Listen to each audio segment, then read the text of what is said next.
How many times have you seen your favorite 2D music projects stopping activities, going on hiatuses, or announcing their end? I can safely say that I've seen too many times that happening with some of my favorite 2D music projects. But why don't 2D music projects last longer? Let's kick off this episode of Seiyu Lounge.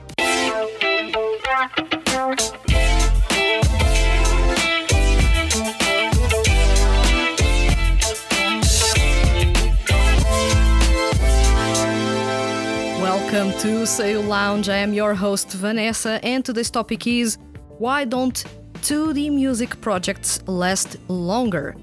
I reckon most of you will be thinking about that every time a new announcement arrives saying that a specific 2D music project has ended or gone on a hiatus. Well, this is the perfect time for you and me to check some of the reasons why 2D music projects won't last longer than they usually do. 2D music projects are expensive to launch. Believe it or not, but there are a whole lot of people behind 2D music projects besides the creators and the seiyuu that will be singing as the characters you love. You have to pay for the marketing study behind the reasons why the project should be launched. This is, of course, an internal cost.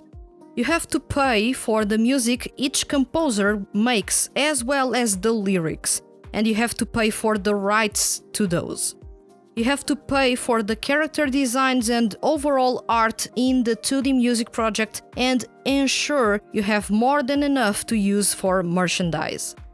You also have to license that art to ensure there are no copyright conflicts with the character art designer. You need also to pay someone to write the story and lore for the project and continuously expand upon that. Those story beats can be explored through drama CDs or tracks added to music CDs, so you need to own the rights to the story and ensure it includes using it in audio format. Then you need to hold a casting event for seiyuu to join the project. People will be there and will have to be paid for that. Seiyuu, of course, participating in the audition are not paid to do so.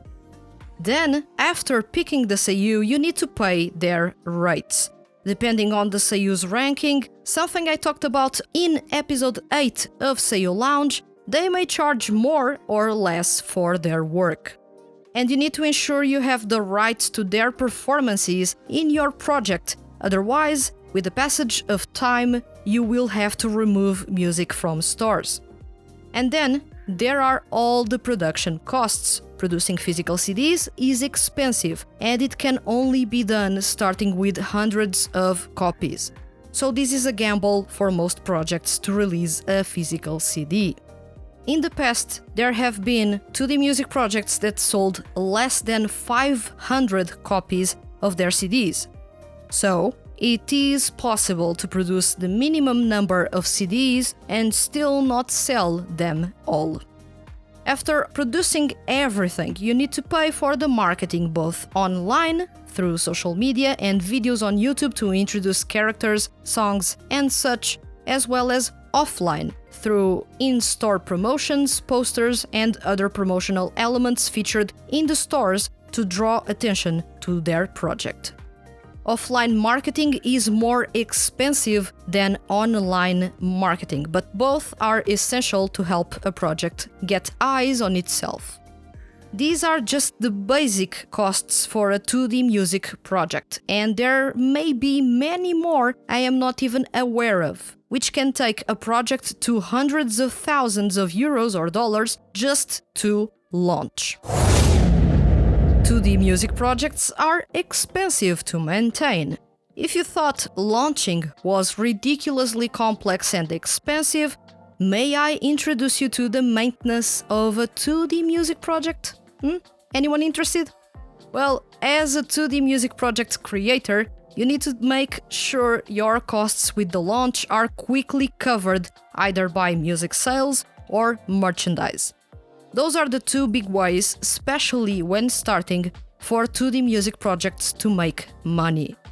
And this is one of the big reasons why most 2D music projects quickly start creating and selling merchandise.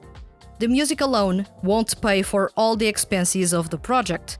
It certainly doesn't pay for the seiyuu cast's time and even the rights to their singing, and not as well for the art or even the CD production costs.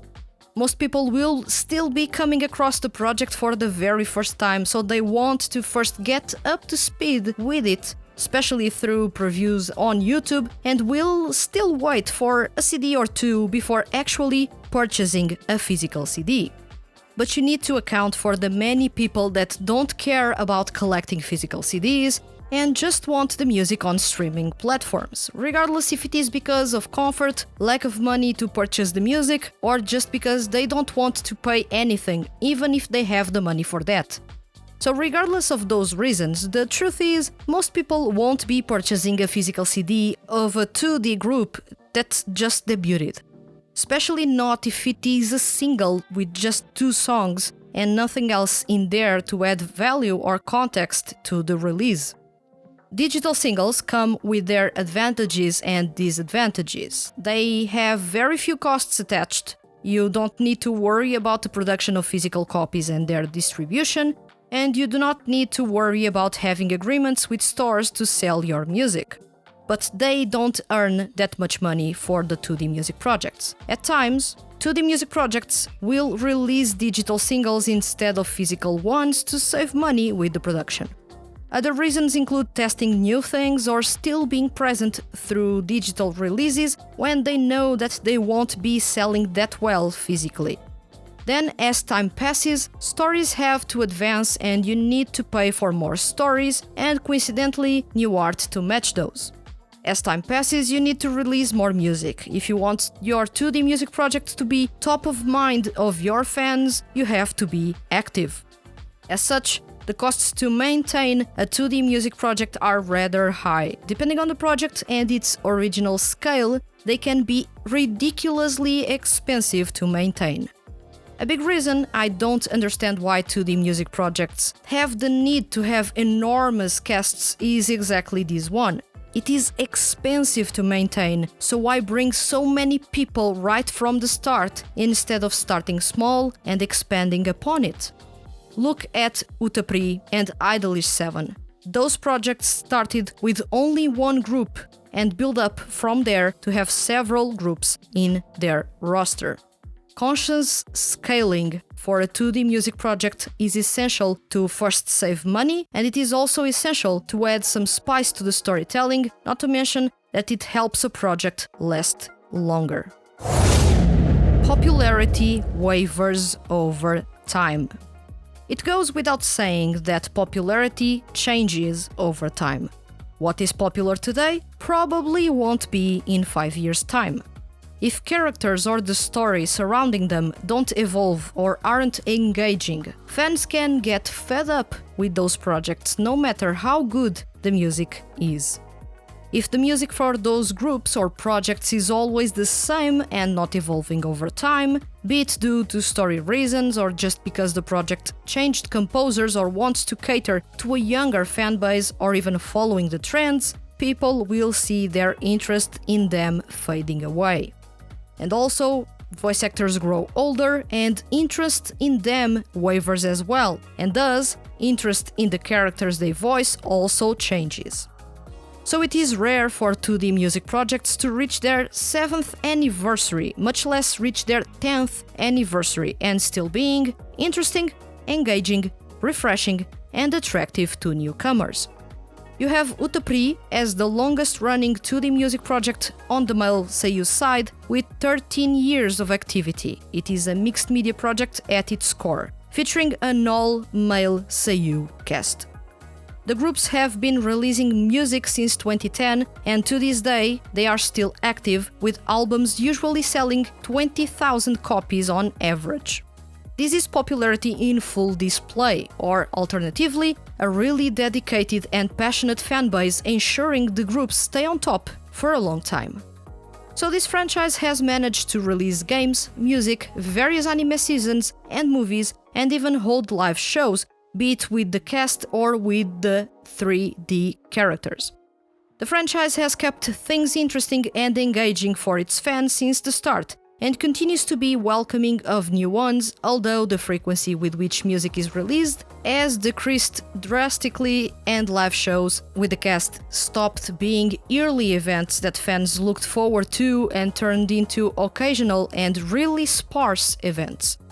So even though the pre-franchise, which has managed to experience worldwide popularity and maintains it to this day, feels the weight of time passing, seeing Seiyu growing older and fans moving away from it.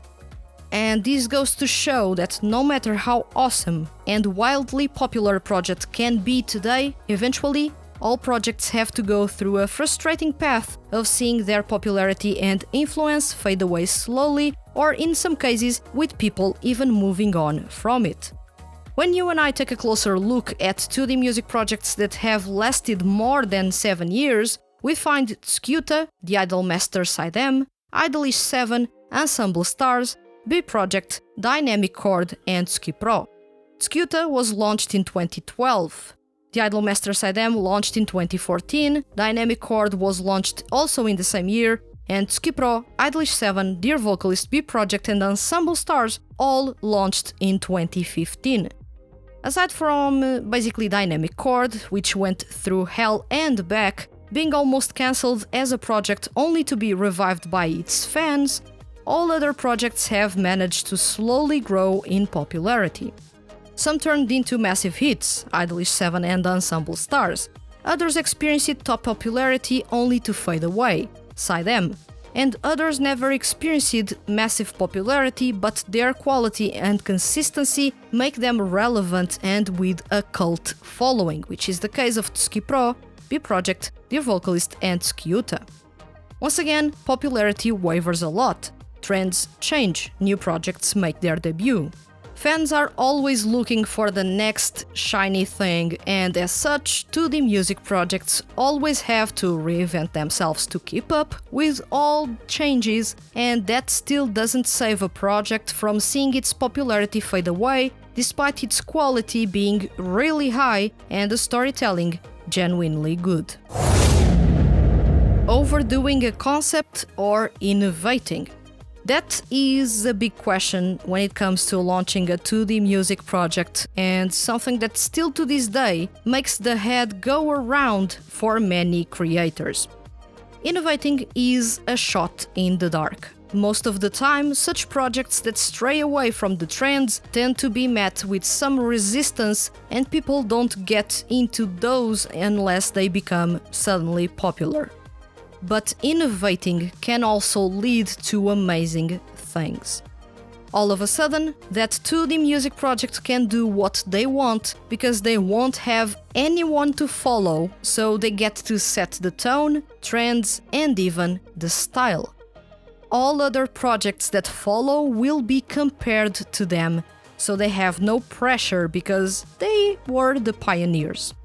But let's not forget, various 2D music projects have appeared covering music genres no one had covered before: a cappella, reggae, jazz, hip-hop, visual K-rock, but very few of those, really a minority of those, has managed to thrive and ultimately find popularity enough to warrant the release of more music, anime adaptations, game and manga releases, merch, and more.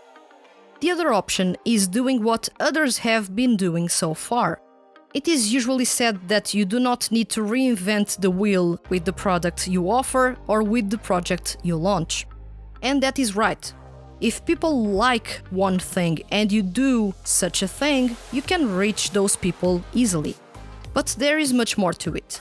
While it is easier to reach a public that is already defined and has a history of enjoying 2D music projects of the same vibe, with similar art, concepts or sound, it is harder to convert them into regular listeners and then fans of the project.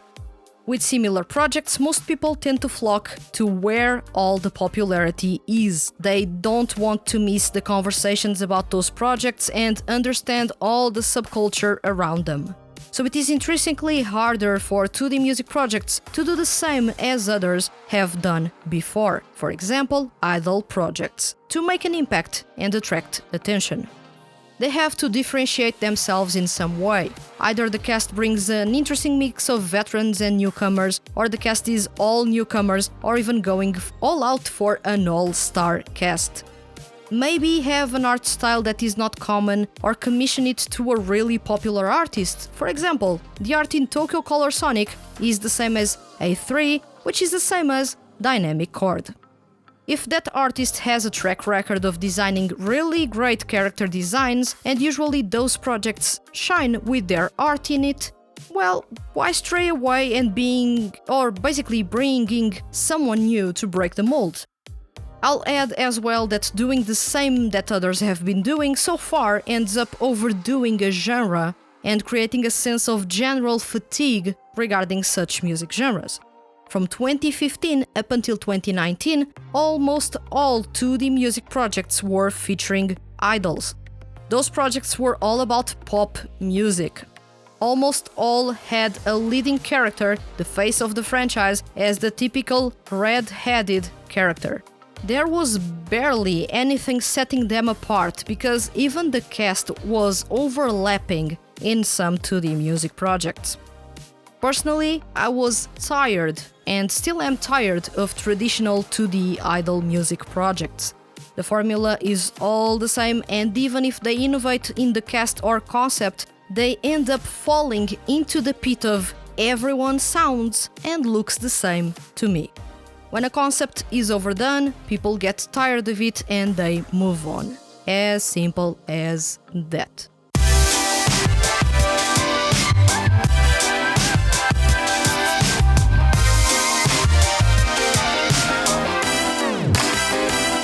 If you ever wondered why a 2D music project you love doesn't last long, I hope the reasons I gave you make it a bit easier for you to understand it. Adding to all those reasons is by far the bad timing and bad decisions taken by the 2D music producers or creators. Launching a 2D music project with a smaller budget and with a relatively unknown cast versus a 2D music project from basically a major music label and with a star-studded cast will easily doom the smaller 2D music project. This happened in 2015 with the Fly Me project, as it was eclipsed by Idolish7, Ensemble Stars, Tsuki Pro and Dear Vocalist. The timing was off for the project's launch and the concept was new, something that didn't help making it turn into something popular. Bad decisions coming from the 2D music project creators can go from selling merchandise right after announcing the project's launch, which doesn't make any sense as Visual Karma did, to try to copy other projects and ultimately failing at it, among many other reasons. One thing is for certain, while we do not have any sway in making everything behind the scenes work out, as fans we can help by spreading the word about 2D music projects, listening to their music on streaming platforms without an end, purchasing the digital singles, and if you are in Japan, attend any events that project holds. Fans don't have much power when it comes to making a project stay alive, but sales and social media exposure helps a lot to bring those projects to more people and help them grow.